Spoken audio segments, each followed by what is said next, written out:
வார்த்தையோட நம்ம ஆரம்பிக்கலான்னு தான் அதை உங்கள் வாயிலேருந்து வரவழைச்சேன். சீரா திருவையானா போட்டி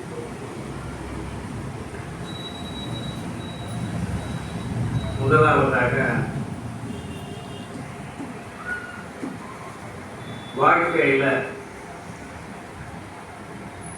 நமக்கு குழந்தை பருவம், பால பருவம், இளமை பருவம், வாலிப பருவம்,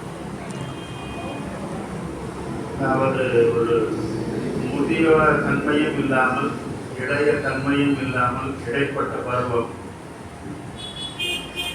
அதற்கு பிறகு முதுமை பருவம். இப்படி வாழ்க்கையை நாம் எழுதி கொண்டிருக்கிறோம்.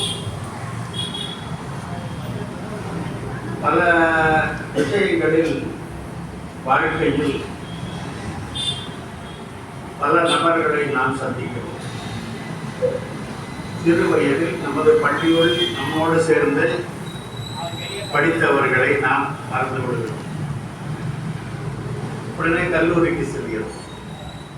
கல்லூரிக்கு சென்று அங்கு படித்த பிறகு ஒரு உத்தியோக நிமித்தமாக வேலைக்கு செல்கிறோம். அப்பொழுது நம்மோடு கல்லூரியில் படித்த மாணவிகள் அவர்களை நாம் மறந்து விடுகிறோம்.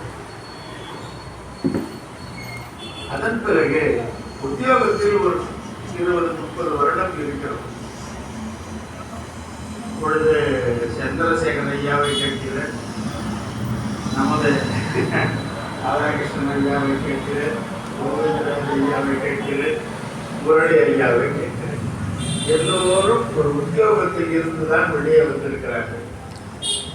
அவர்கள் உத்தியோகம் வேலை பார்த்த போது அவரோடு இருந்த நண்பர்கள் இப்பொழுது யாராவது அவர்களோடு இருக்கிறார்களா, நட்புடன் இருக்கிறார்களா என்பது இருக்கலாம். இல்லை என்று சொல்வதற்கில்லை, மிக மிக குறைவாக. ஆனால் இந்த முதுமை பருவத்தில் ஒரு மனம் ஆன்மீகத்தில் ஈடுபடுமானால் அப்பொழுது கிடைக்கும் நட்பு இருக்கிறது பாருங்கள். சாகும் வரை நம்மை விட்டு போவோம். இறந்த பிறகும் அது நம்முடன் வளரும். அதாவது நாம் இறந்த பிறகும் யாராவது இவர் அவருக்கு நண்பர், அவர் இவருக்கு நண்பர் என்ற வார்த்தைகள் வெளியே போய்கொண்டே இருக்கும். ஆன்மீகத்தில் ஒரு சிறிய சேவை 116 ஆண்டுகள் ஆகிறது என்று சேகரையாவும் இதை நின்று நிலைநிறுத்தி நடத்தி நிர்வாகித்துக் கொண்டிருப்பவர் இன்று வரை கோவிந்தராஜ் ஐயாவும் மிக விளக்கமாக இந்த திருச்சபையை பற்றி விளக்கமாக சொல்லிவிட்டார். ஒரு ஆன்மீக வழியில் ஒரு சிறிய ஒரு துண்டு ஆரம்பித்து அதை வழிநடத்துது என்பது மிகவும் எளிது. ஈஸியாக ஆரம்பிச்சிடணும். ஒரு 10 பேர் சேர வேண்டியது, ஒரு படத்தை வைக்கிறது, இல்லாட்டி இடத்தை பிடிக்கிறது, ஒரு 10 பேர் கூப்பிடுறது, ஒரு விழா கொண்டாடுறது. வருஷம் நம்ம இந்த விழாவை கொண்டாடுவோம், இந்த தேதியில, இந்த கிழமையில, இந்த நட்சத்திரத்துல, இந்த திதியில, இப்படி எது வேணா ஏதாவது ஒன்று வச்சுக்கலாம். ஒண்ணு இல்லையா, ஆகஸ்ட் 15, ஜனவரி 26, 2 மறக்காது நமக்கு. மே 1 எல்லா இடத்துக்கும் விடுமுறை நாள் கூட வச்சு அப்படி ஆரம்பிக்கப்பட்டது தான் இந்த மாதிரி சபைகளும். ஒத்துக்கிறீங்களா? ஆனா 116 ஆண்டுகள் தொடர்ந்து நடக்கணுமானால் இறை அருள் இல்லைன்னா முடியாது, முடியவே முடியாது. அது சத்தியம். முதலாக என்கிட்ட ஒரு முரளி சொல்லும் பொழுதும், கோவிந்தராஜையா அவர்கள் சொல்லும் பொழுதும் இந்த விஷயத்தை சொன்னார்கள். அப்படின்னா அந்த இடத்துக்கு நான் கண்டிப்பா வரேன். எனக்கு கொடுக்கப்பட்ட தலைப்புக்கும் நான் பேசுவதற்கும் சம்பந்தமே இல்லை. உங்களுக்கு எல்லாருக்கும் தெரியும். இருந்தாலும் இதை சொல்ல வேண்டியது என்னுடைய கடமை. இங்க வரணுங்கிற ஒரு ஈர்ப்பை எனக்கு கொடுத்தது இந்த சபை.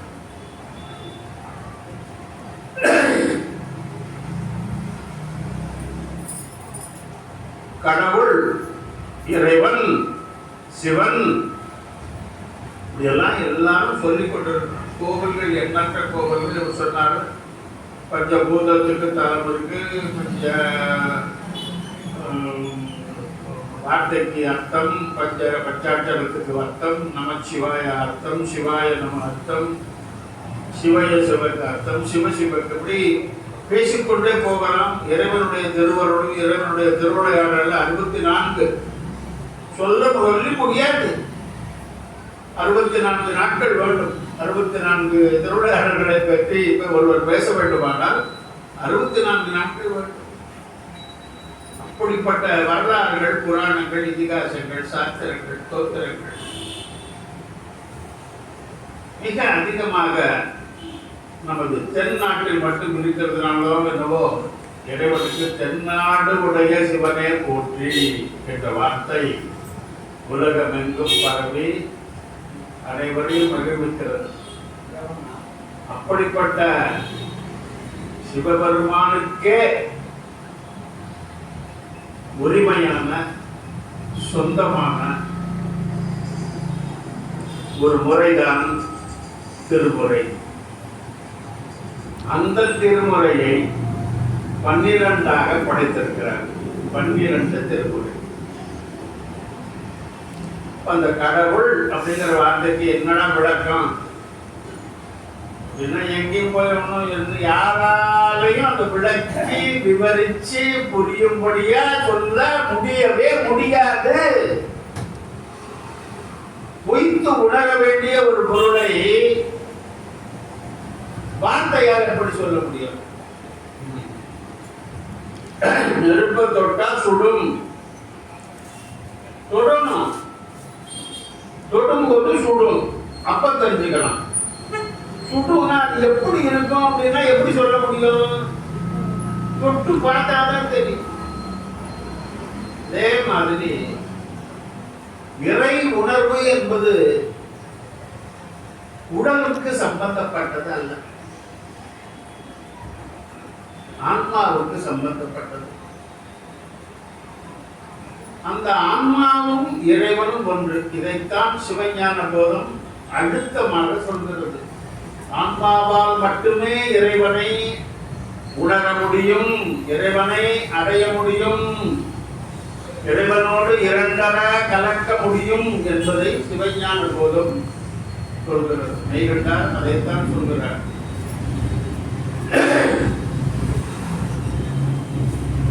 அப்படிப்பட்ட இறைவன் எப்படி, என்ன, ஏது விளக்கம் ஒன்று வேண்டுமானால் அதற்கும் ஒரு தேவாரம் இருக்கிறது. 4 வரின்னு சொல்லிவிட்டு போய்விட்டாரு. 4 வரி. அதை ஆழமா புரிஞ்சுட்டா தீர்ந்து போச்சு. எதுக்கும் ரெஃபரன்ஸ் தேவாரம் இருக்கு. விரைவில் தீயினம் பாலில் படு நெய் போல் மறைய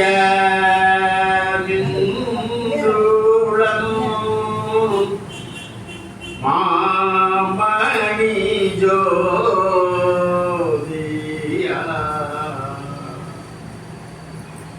உறவு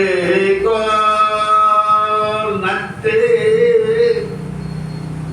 உணர்வு கையினால் முருக வாங்கி கடைய முன் நீர்கோவே சிவனே சிவனே. 4 வரியில மிக அழகாக எல்லோருக்கும் புரியும்படியாக சொல்லிட்டு போயிருக்காங்க. தேவாரம் 4.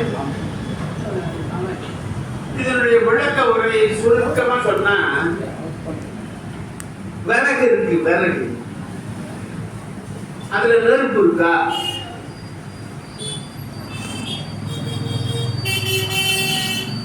இருக்கா இல்லையா? பதில் சொல்ல முடியல, இல்லைன்னு சொல்ல முடியல, இருக்குன்னு சொல்ல முடியல, யோசிக்க முடியாது. எப்படி நம்மளுடைய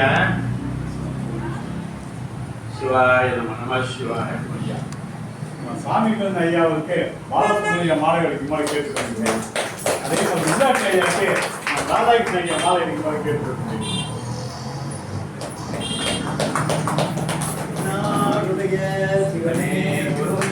நாட்டவர்க்கும் இறைவா போற்றி. ஒரு தேவாரம் பாடின, ஒரே ஒரு தேவாரம் பாடின உடனே எனக்கு கிடைத்தது பார்த்தீங்கன்னா இதுதாங்க இறையார். வேற எதுவும் நீங்க யோசிக்காதீங்க.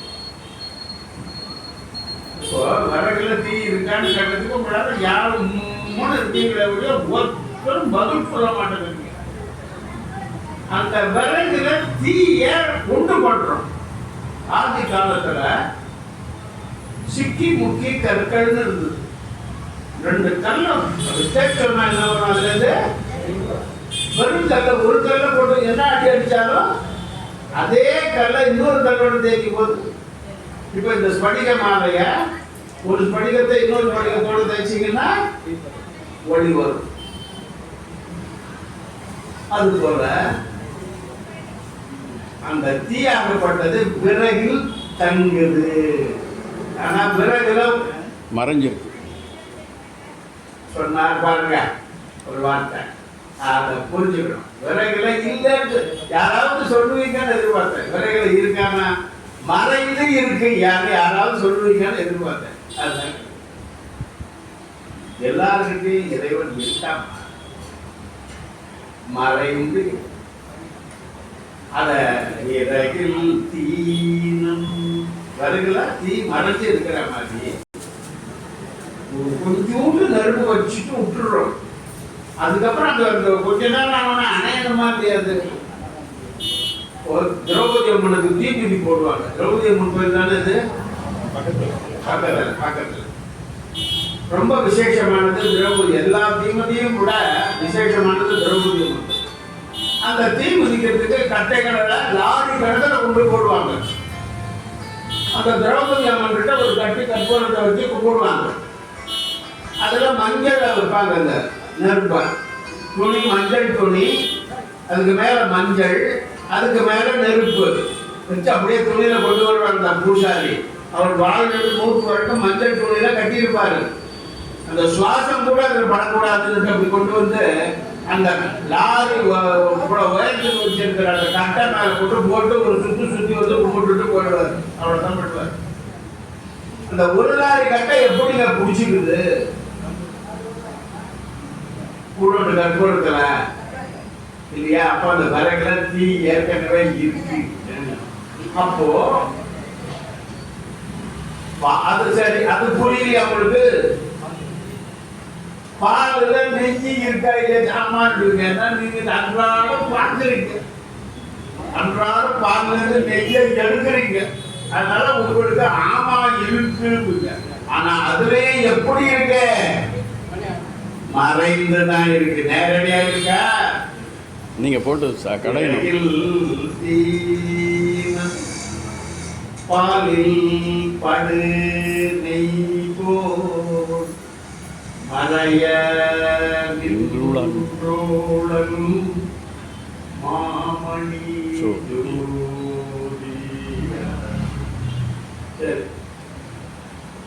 சும்மா விறகுல தீ மாறி இருக்கான், பால்ல நெய் மாறி இருக்கான். விஷயத்த சொல்லியா? எப்படியா நாங்க கண்டுபிடிக்கிறது? எப்படியா அவரை நாங்க புடிச்சுக்கிறது?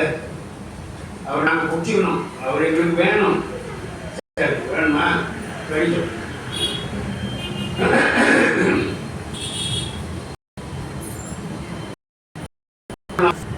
ஒரு நட்பு மூலமா